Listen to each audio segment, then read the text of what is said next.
হয়তো দেখা যাবে 13 তারিখ রাত্রি শুরু করবে এখানে, 14 তারিখ তো পয়লা বৈশাখ, ঠিক না? 31st নাইটে যেরকম তারাবাতি জ্বালায়, ঠিক না?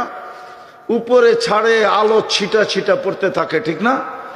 জান্নাতে যখন দুনিয়ার রানীরা হাঁটবে, মা বোনরা, এদের প্রত্যেক কদম থেকে 1 লক্ষ কালারের আলো জান্নাতে ছিটা ছিটা পড়তে থাকবে। আপনারা বুঝবেন না, কিছু যুবক বুঝলেও বুঝতে পারে। বলবো? হ্যাঁ হ্যাঁ, একটু ডেকি হইলেই হাঁটার স্টাইল ভিন্ন না? ডেকি বুঝো কি? রূপের ডেকি, ঠিক না? ওর হাঁটার স্টাইলই ভিন্ন, ঠিক না?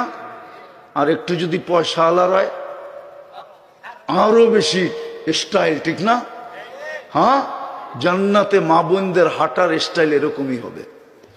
হুরেরা পর্যন্ত দাঁতের নিচে আঙ্গুল দিয়া চাবাবে আর বলবে এটা, একটা আরেকটাকে বলবে রানী হাঁটতেছে ঘরে, রানী বারিন্দায় হাঁটতেছে, রানী জান্নাত ঘুরতেছে।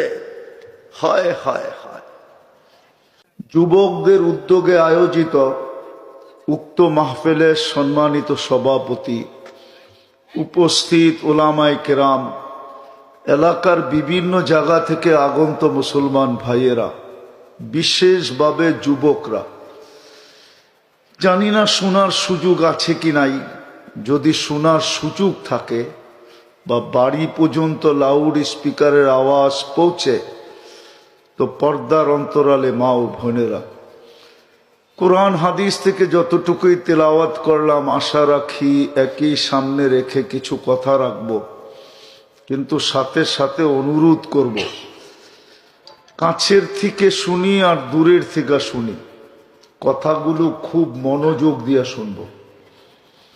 দ্বিতীয় হলো পরিবেশটাকে নীরব নিঝুম রেখা শুনব, ইনশাআল্লাহ। মনে থাকবে তো? না উড়াইয়া দিবেন আমি অনুরোধ করলাম বিদায়? কিন্তু অনুরোধটা আমার না, স্বয়ং আল্লাহর।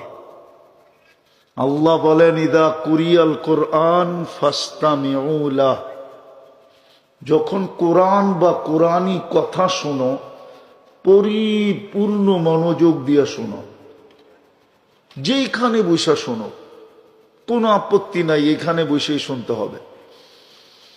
দ্বিতীয় আল্লাহ বলেন আনসিতু, বিলকুল চুপচাপ হয়ে শোনো।